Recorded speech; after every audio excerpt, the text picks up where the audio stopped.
So, without further ado, can I please welcome Sergio Seabra.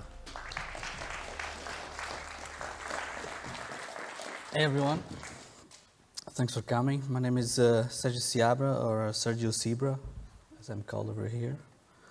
I'm a hard surface concept artist working for the entertainment industry, and I also have like an extensive industrial design background. So today I'm going to be talking about my art journey, where I come from, how I got here, what I do, what keeps me going, and I'll be trying not to bore everyone to death. Very hard also. So it's been a long journey for me, not a straight path at all. I dipped my feet in many fields and mediums. I would say the road to where I am right now was paved with many fails. That's why I named my talk A Journey of Many Fails, which for me is not a negative thing at all. Some detours just make the journey that much interesting, and I think it's important to talk about them. We all have them, some more than others, of course, but they are a big part of the journey and the process of learning. So I see fails as a learning opportunity. And there are, of course, different levels of fails.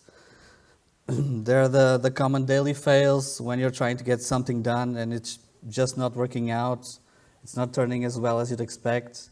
And then there are the hard fails that make you rethink your entire career direction. And these are sometimes the ones that are more difficult to acknowledge and move past. And I had a few of those also. So yeah. I'll also be showing some work from when I was starting out. That's not really available anywhere, and it's a lot of embarrassing work. So that's gonna be fun. So about me. First of all, I wouldn't say it was a fail, but definitely was a big handicap that I felt well into my adult life, which is the fact that I come from like an extremely poor background. I lived in a slum when I was 2 until I was about 13, living in a shed without running water, where I had to heat water from the community fountain stuff just to shower, if you can imagine. And after that, I lived in a city council social housing project until I was about 25, so which were like regular apartments, but in a not so great neighborhood. So as you can imagine, there are some good things and bad things that came with that. I didn't have access to many resources, and I couldn't get like many toys or games growing up. The first time I had cable TV was when I like started living on my own, if you can imagine that. On the other hand, I had to learn how to entertain myself from a very young age, make my own toys, and because I didn't have a lot of adult supervision, have my own adventures and learn to see the world my own way. And luckily I was born in Portugal, and at least I had the opportunity to have an education because it's mandatory to finish high school over there. So, yeah. I was always very curious about the world and how things work, and had since a very young age a passion for learning. But I absolutely hated school. I wasn't really interested in it because I had my own learning agenda. So I was very much into comics and anime, and I would run out of classes and spend all the recess time in the school library just reading anything I could get my hands on from the comics section. So I was very much already into sci-fi, shows like Buck Rogers. I'm sure no one's going to remember this one over here. Like Space 1999, Star Trek, V, all these cool movies that we know, like The Terminator, RoboCop, Alien, Blade Runner. Yeah, it was the 80s, so for me it was anything I could get on like national TV back then. I started to get into games also very early. On account of my cousin having a Commodore 64. I'm sure no one's gonna remember this also. The one that really actually used like the audio tapes for the game. So we just do like sleepovers and play games all night, pop a tape and wait 15 minutes for the game to load. we had the time, I guess. I was also into drawing since I could hold a pencil, but totally lacked the discipline to actually get good at it. So yeah, still not very good at it. Started to get also into woodworking very early on, influenced by my grandfather, and I was always have a project going on, since wood was like super available to me. So I would make like katanas out of old broomsticks, rifles out of wood boards and elastic bands, tin shuriken, stuff like that. I remember about when I was 11 years old, I did like a foldable hockey stick, and I think this was my first proper design project. So in high school, I actually had to choose between electronics and mechanics as a sort of a major at the school I was at. So I spent the first 3 years from the 7th grade to the 9th in high school. Besides all the regular classes you would normally have, like biology, math, chemistry, history, and such, learning how to build mechanical parts on these big lathes and grinders. So, and also having like a lot of technical drafting classes, very old school, using rulers and all by hand on paper. And in the last year, they actually got like a small CAD/CAM controlled lathe, which was like super futuristic for me at the time. If you can imagine, it was just like this big room, a bunch of 12-year-olds with these machines, and our teachers trying to make sure we wouldn't lose an arm or anything. It was pretty, pretty interesting. So this was like a preparation to go and follow the career of mechanical engineering at the time. I really liked it, and I was good at it, but I felt I needed something a little bit more creative as a career at the time. So after those 3 years, I decided to move schools and try a graphical design, like vocational course for the remaining high school. Again, part of the public teaching system. And here I finally had like art classes, drawing, painting. We had the software classes on some Macintosh Classic.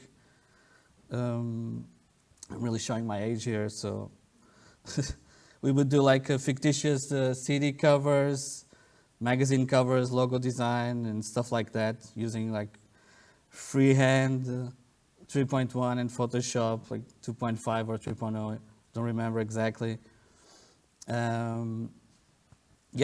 We also had access to film cameras, and this is when I started to get really interested in photography also.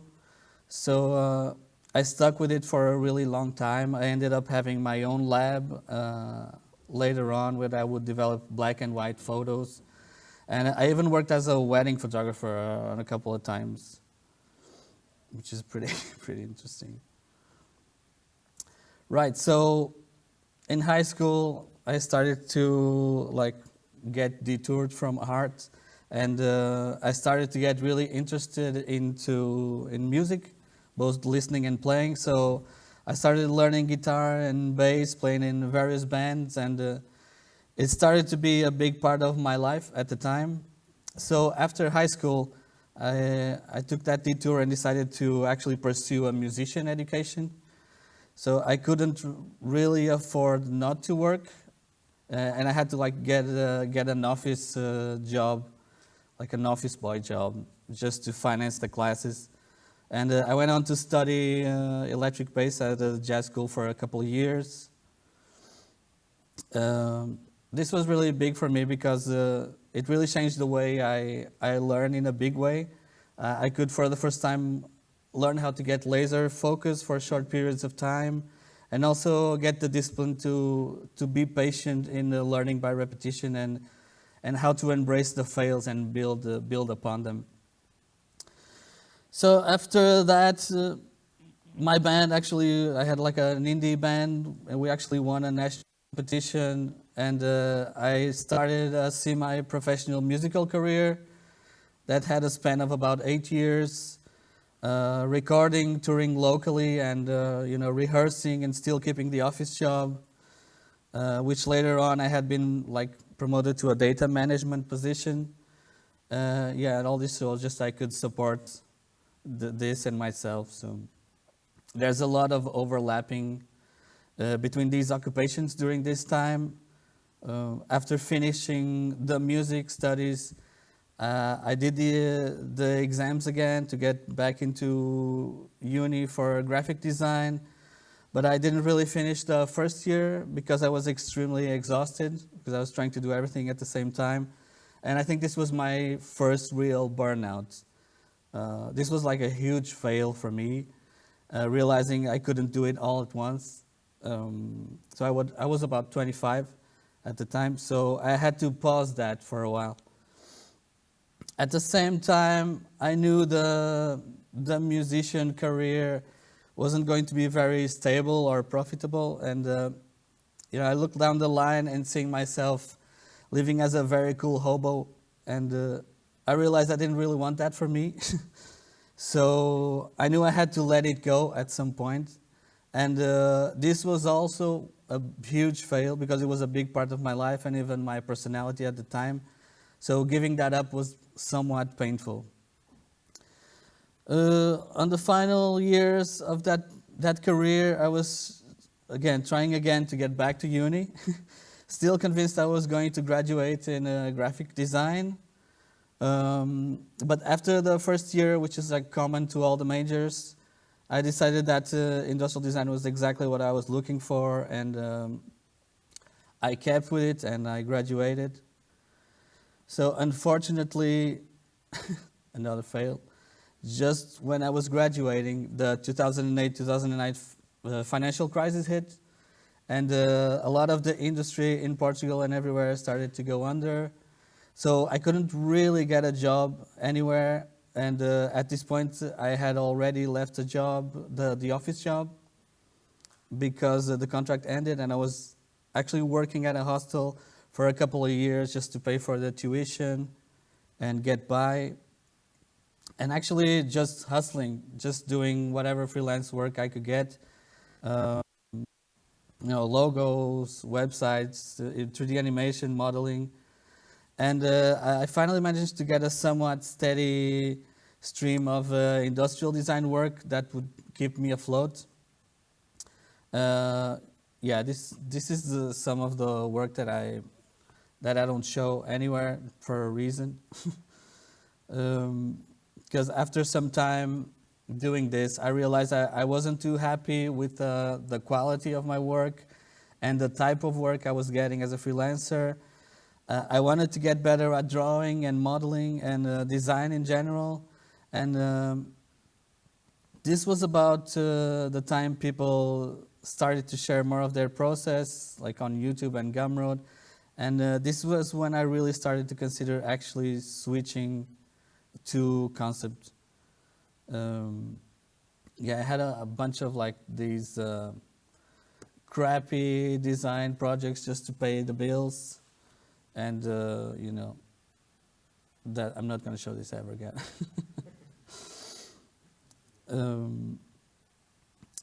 Right. So, switching to concept. I had to start pretty much from scratch because, learning the fundamentals of drawing and design, I always get back to it from time to time. I think it really helps to cement the knowledge because you always approach it in a different way and have insights you couldn't have before. I spent a few years doing tutorials and trying to get as much info as I could, trying to realize what I should do to get in, what I wanted to do, what I was stronger and weaker at. Still doing industrial design to get by, of course. And around 2015, 2016, like Learn Square was coming up, and I did a couple of courses over there, and that really helped me reach some conclusions about what I would be happier doing and finding the best way to use my strengths to actually get into the industry. So this is just, I'm going to show a selection of stuff that I was doing at the time. This is just a whole period of fails of stuff that it's not like anywhere online. So yeah, it's just a little tip of the iceberg of all the work that I did, just a small selection. This is already a meme, this pyramid of the life of an artist. So, here we go. So there was a lot of experimentation and learning in this period for me, doing tutorials and different courses. There's nothing really good to show here that made it to the portfolio. There's a reason these live buried in my hard drives, and it's embarrassing to show because it's a whole period of fails where I wasn't really liking anything I was doing. I was just trying different techniques, the tutorials, just getting inspired by different people, trying different subjects. Yeah, it was a whole period of failing, but there was a lot of learning going on, and that's the good thing about this whole period. Just trying different stuff, composition, digital painting, vehicle 3D modeling, and photo bashing. Failing.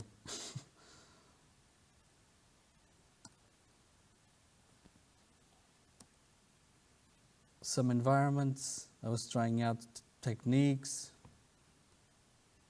This one actually got some attention on ArtStation at the time. Trying storyboarding. Yeah, I'm gonna move really fast through some of these. Yeah. Yeah, so I was learning, trying to find myself, see what would click at this point. And it was great to reach some conclusions about what I wanted to do. And that was great. So at the start of 2017, I really decided to actually start building a portfolio that would reflect what I really like to do. Very hard surface, sci-fi, focus work, and coming up with stuff that would make me geek out on, and so that could keep the interest and motivation to work on it always very high. So I would come up with these briefs and very short storytelling guidelines that would get me excited to come up with interesting and unique designs.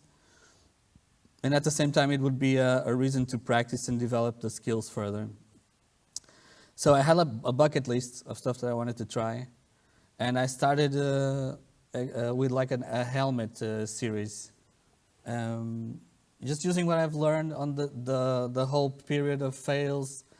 I was, at the time my main software that I was trying for this was 3D Code. So I was exploring how far I could take it. This one is supposed to be like a Black Ops helmet.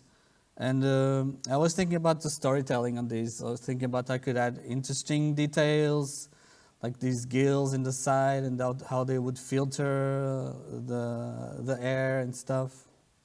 So I was thinking about how I could bring storytelling into these and make these unique. I had this like maintenance underwater gear with these robotic arms. Again, these are not on my portfolio for a reason. It's like still on the suck stage, but I was just trying out the software, see how far I could push it, learning more about design. This is like a fighter pilot helmet that I was trying at the time. Always thinking about how the shape would be driven by the function. It's like this helmet would be assembled in the head, like screwed in. Thinking about how the placement of details could work better. Then I had this little exosuit sort of helmet, like for a nuclear powered off-world suit sort of.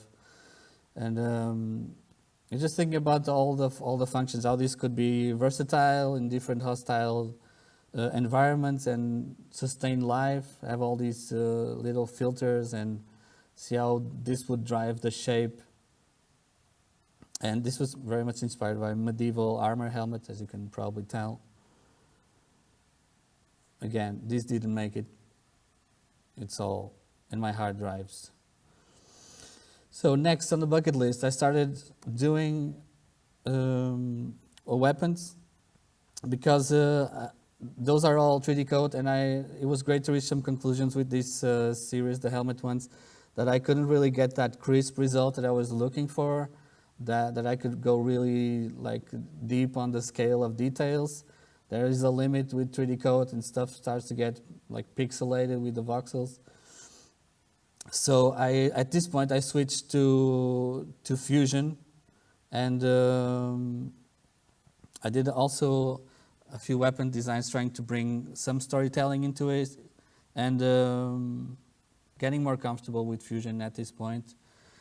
This weapon is like the first one I did, and it's supposed to be like an industrial weapon. So I was really thinking about how I could make a weapon that would just not look like a traditional weapon, and just rethink the whole firing mechanism. And for this one, I was thinking it was going to be built from different parts, but the whole firing mechanism would be like based on this liquid plastic, like polymer, that would, there's like the block, the firing mechanism block would be actually molding the bullets, like plastic molding, and then they would be like fired from like a CO2 pressurized chamber. So yeah, always thinking about getting better at details, and I could really push the details on this. So I'm always trying to push for as far as I go with details already on this stage. Just thinking about how I can bring unique details to every single design. And I also don't like to use like kit bash. I also like to make like different details every time I work.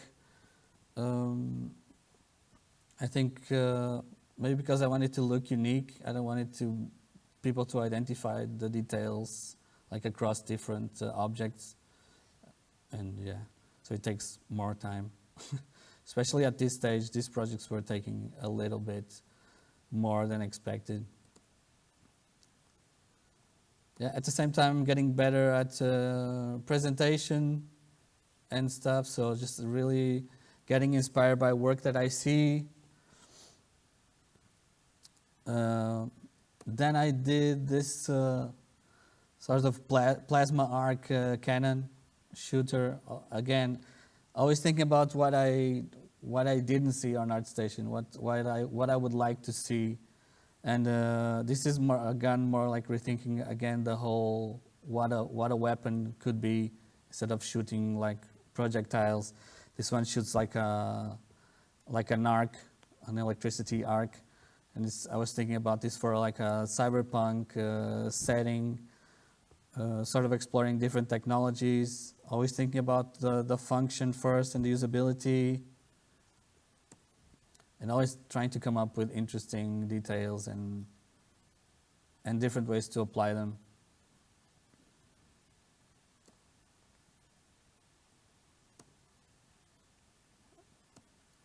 Yeah, next one I wanted to try, I'm always mashing up these different ideas.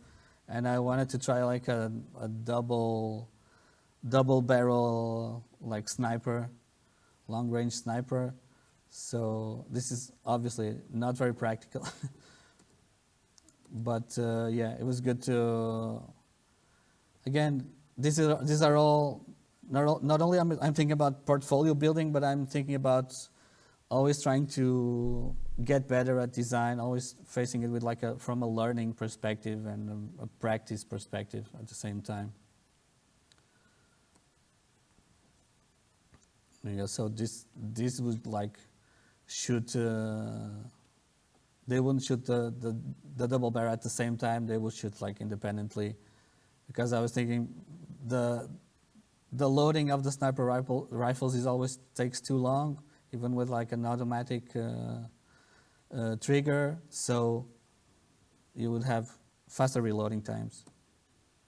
Yeah, next one, I was again coming up with different stories for these weapons. So this weapon is like an EMP handgun. Instead of projectile, it shoots like an EMP charge, and would be used to hunt down mechs and stuff, like electronic stuff or mechanic-based stuff. Again, always trying to bring storytelling into it, make it drive the design, and also keep me interested at the same time. Because yeah, that was super important to keep me practicing and don't abandon the project.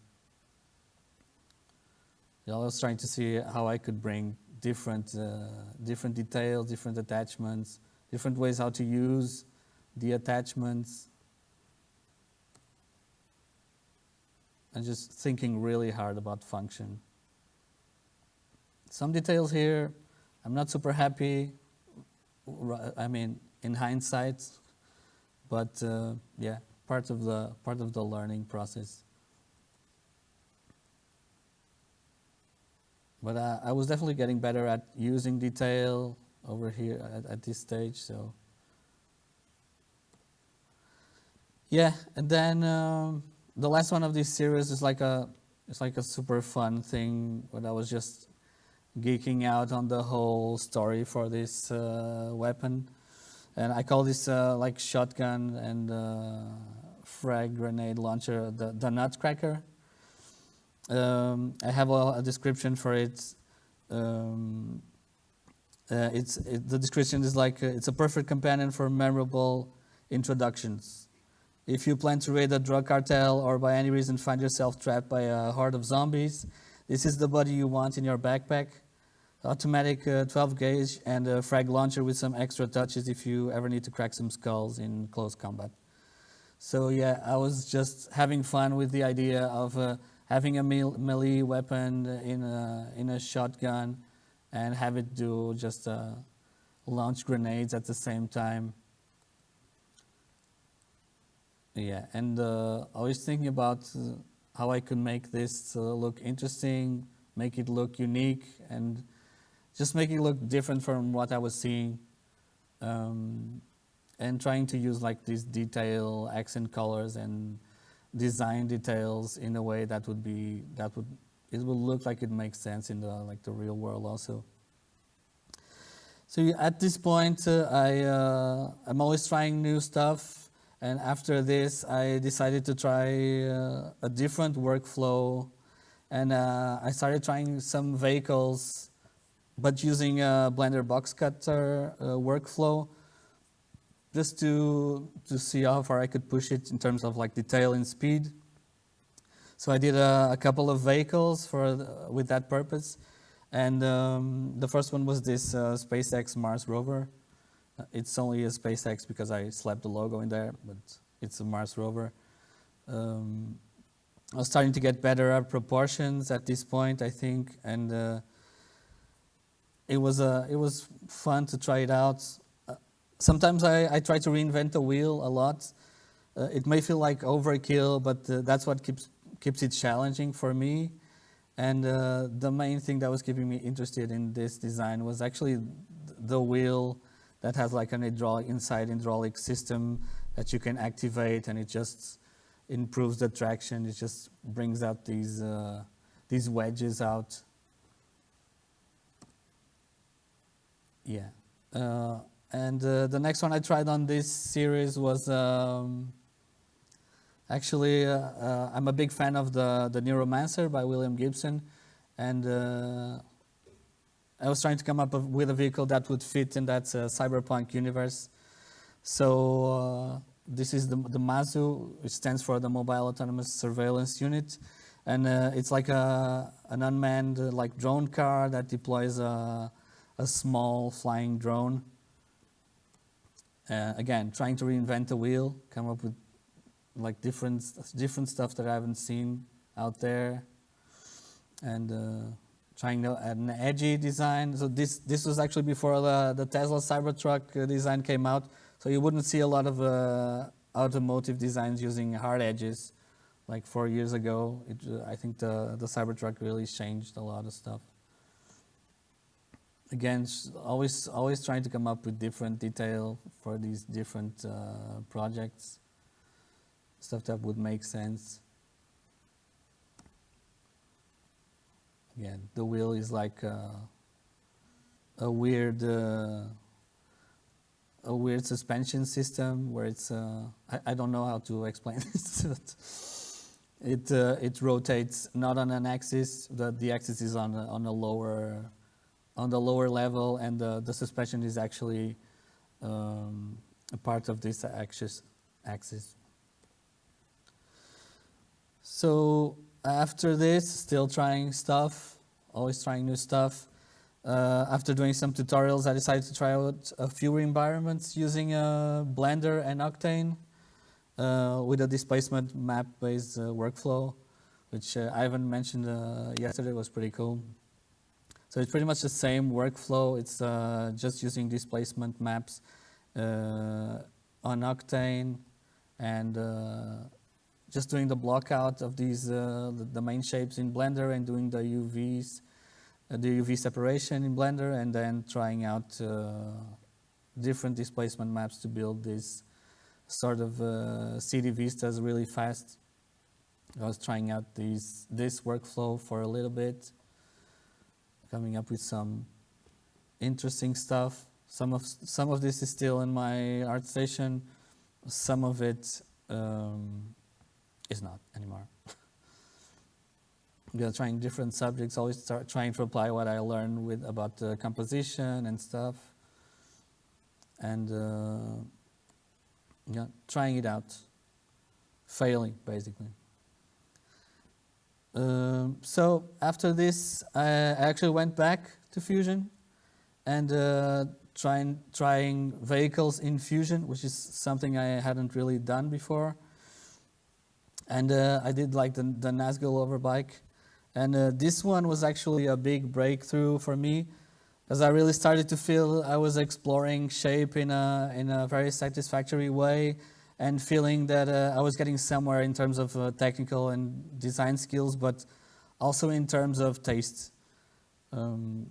So, funny thing is, this was supposed to be an art station competition for the Metropia 2042, and it actually didn't get much attention then, and I think it's just because of the presentation that I did, the renders.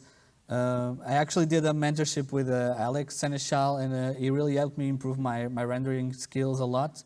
So these are the redone renders on this project, and it's like it was a completely different design, and I didn't really change anything, just the renders, just the materials. And this one actually got a double page on 3D World magazine, which was pretty nice at the time. So at this point, I'm always trying to bring storytelling. And the story that I had for this was like trying to imagine how a Lord of the Rings would look like in cyberpunk setting, and that's why it's like the Nazgul, like the Black Riders, would ride these bikes to chase Frodo, cyberpunk Frodo. I don't know. Yeah, I was thinking about balancing proportions and contrasts, as well as shape flow, and I think this project was really successful in that way. Yeah, and especially like the shape flow that I was trying to achieve on this, it worked really nice. I actually have a video of the process, and I can show, not all of it, of course, but I can show a little bit. If this works. Is this the right video? I guess we'll see. Yeah. So,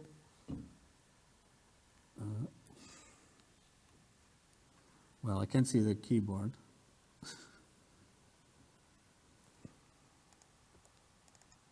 Okay. So I actually started this on the Blender grease pencil.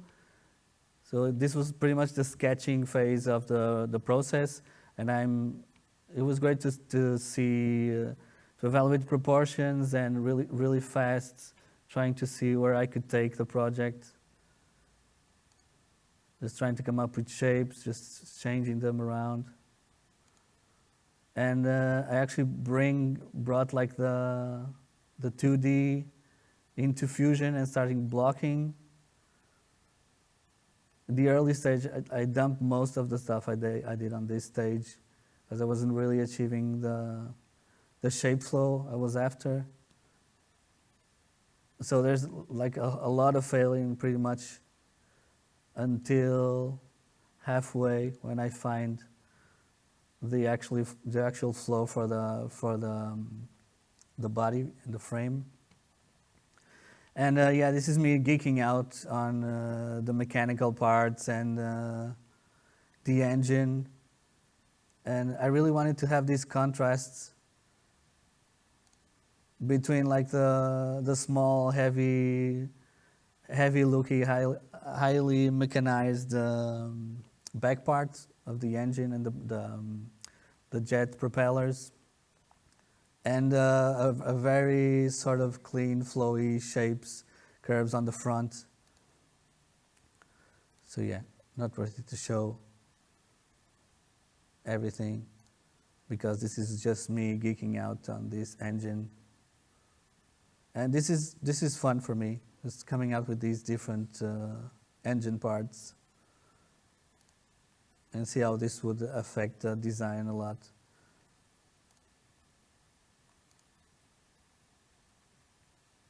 All right, cool. You can check all this on YouTube if you want. So, all right. So I did a lot of renders for this, and this is still one of my main pieces on my portfolio, and I'm still quite proud of it. It was a huge breakthrough. So after this, some more images on it, different renders, different colors from every angle. And after this, I decided to do some sci-fi jets. Of course, why not? So I came up with like a short story as an excuse to design them, and I did like some presentation shots for this, and even tried to do some images of like a dogfight, which didn't really work that well, but I'm going to show them anyway. So I was also trying to come up with interesting shape designs at this stage and learning how to use references better, making sure all the shapes were like flowing together, and all the detail was placed on the right areas, just getting better at hard surface composition, how the lines would flow into the details and how to use details as focal points. I was getting better at this at the time, so again, a bunch of different shots with different lightings, and yeah, sort of marketing images on this. And I was also thinking about, because I did 2 jets and they were supposed to be from the same story, I was also considering how the consistency would look between them, even if they had like different manufacturing styles, like the engine placement, and just how the cockpit would work and stuff like that, even though they are very different styles. A classic sunset shot, you gotta have one. Yeah, so this was quite a fast little project, and I was also getting better at doing these comps, like these presentation shots, and yeah, and then I did also like the the dog fighting sequence with like the jet approaching, this bigger one, and the chase. But yeah, I don't have it in my portfolio just because I'm not super happy with all of the shots here. But yeah, still fun to do.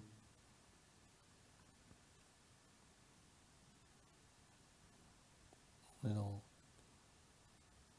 low flyby, and then the crash. Yeah, and I also have a video of this, the process. Again, is this gonna work?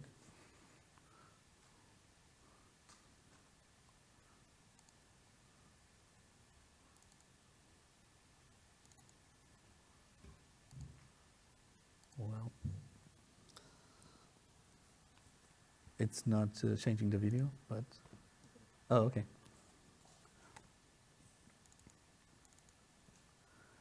So again, I did a bunch of blockouts for this design in Blender, and I chose this one. As you can see, the end result is super different from the blockouts because I keep on making design decisions after the blockouts, after seeing the shapes. Yeah, and start just building on this blockout, and again trying to find that edge flow, and trying to follow the vision I had, but still make it look like it's following the reference also on how these jets look, how the shapes intersect and stuff like that. Again, probably not worth it to show everything.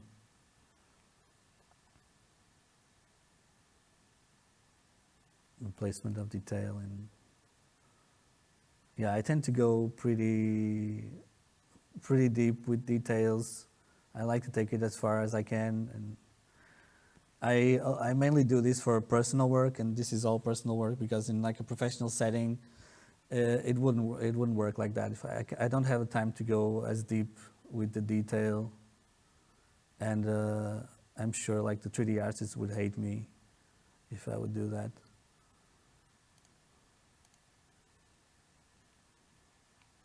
Yeah.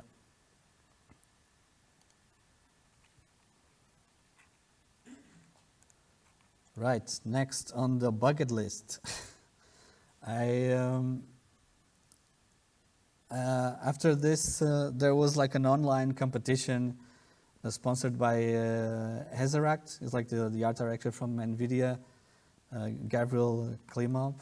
I hope I'm not butchering his name. And he had a competition for like prosthetic hands. So I was exploring how far I could take the detailing in Fusion. It was a super fun project for me. And I started designing this like from the inside out. So just making sure everything was functional and all the joints were working, almost like a wristwatch mechanism for these inside parts. And just making sure all the articulation on the hands were working, which is pretty crazy, but it was super fun. And I think this could actually be 3D printed, and it would actually work. I was coming up with like this sort of like reactive transparent skin for this. Again, I went pretty crazy on detail with this one, just because I started doing it from the inside out. And yeah, it was interesting. Also, didn't get much attention, but it was fun for me. So the skin would have like these reactive points, these contact points on the fingertips. It would have these like printed circuits on it also. Yeah, and thinking about this is what makes it fun for me. The little storytelling that I use to design this. So after a little bit, I decided to go back to weapons and use what I learned and do another mashup, this time between like a pistol and a pump action shotgun. Um, Again, also trying to come up with different details that would make the weapon unique. Trying to imagine a weapon that I haven't seen before. I have a bunch of like material studies on it also. I was definitely getting better at using detail and at proportions at this stage. Finding balance with the negative space also. And definitely getting better at presentation. And just finding those features that would make it unique for and make sense on the design. All these little keys and attachments and a bunch of like different light situations and material studies. Deluxe version. And the classic Fusion screenshot. Yeah, so, and this was pretty much the work that got me hired at Star Citizen. Some of it is on the ArtStation, some isn't, some didn't make it. But there was like a huge skill level jump on these years. And this work was like a span of about 2 years from, I think, 2017 to 2019, early 2020. And I was doing all this as personal work, still doing like different projects for industrial design, lots of and I was also starting to like realize that I really like to do vehicles in Fusion, and I started doing another personal work and try to record it also as a process, as a tutorial, just so I could document the process better. And this wasn't such a great idea because it took me about 6 months to finish this project, on and off, because I had to move countries in between and stuff, and lots of different things happening in between the starting and the completing of this project. So, and this was pretty much my last personal project, where I was coming up with an idea for a water vehicle that would be a mix between a hoverboat, a catamaran, and a jet. I love mashups. And it started with an idea to explore like a new way of locomotion. It's supposed like to use the ground effect to some extent, and these propellers lift the back and uses like gravity and hydrodynamic principles, so that the counterweight from this big sail powers the propellers, and it makes it use like the counterweight to move. Would this work in the real world? Probably not. But it's super funny to think about this stuff. And I really wanted the surface treatment to be minimal, like it would be like watertight, real world. I really tried to restrain to using too much detail here and different panel lines.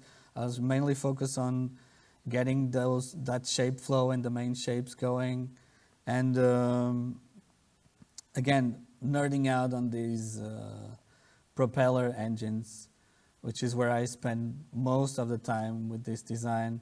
I was just redesigning this whole, but like it's a Rolls-Royce based propeller engine, but I adapted to make it unique. So yeah, I nerd out on this stuff, on this mechanical stuff. And that's where I focus most of the detail on these two focal points.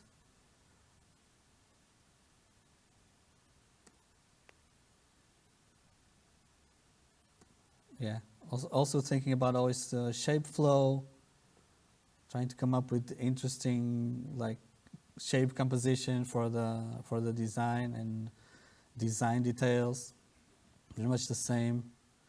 And I also have a video of this process of me nerding out on the engine, which is more of the same. And I can show.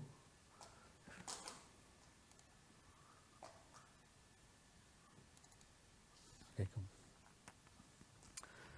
And yeah, you can check all this stuff on YouTube if you want. Most of the time this is just the video for the engine, which is what I dropped for free online. And it's just a process of redesigning this whole engine with all the cables and the screws and yeah, pretty fun. And right, so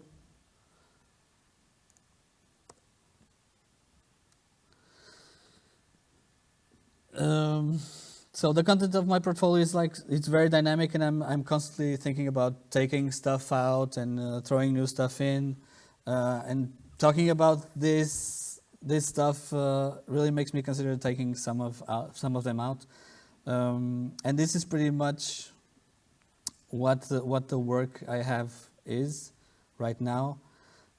If you want to know more about the process and what else I have there, just check the ArtStation, check the YouTube channel.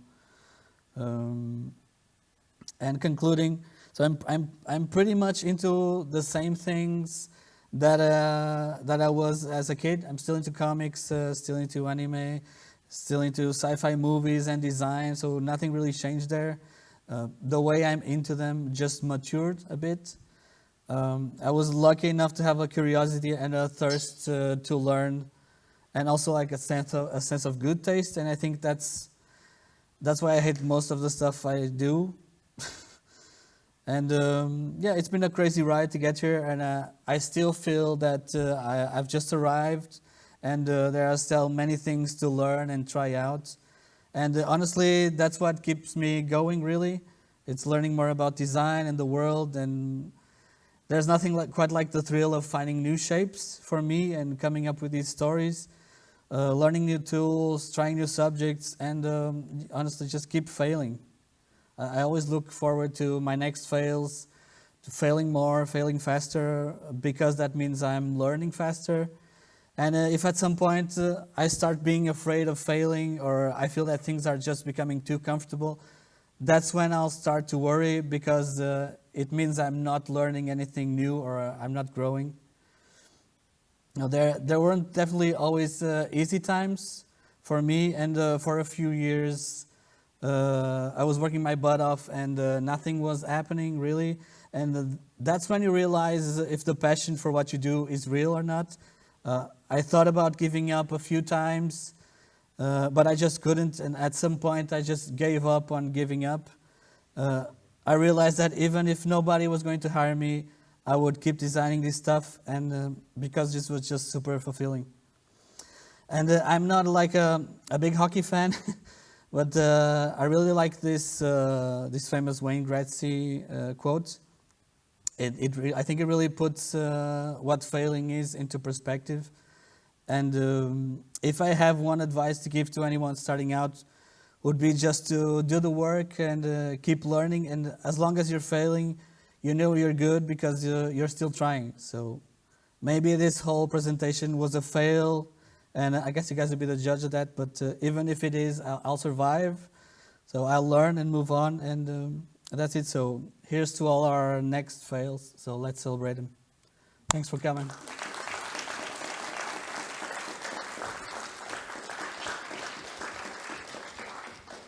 So can you all put your hands together and thank Sergio for coming on today? Thank you, Sergio. Yes.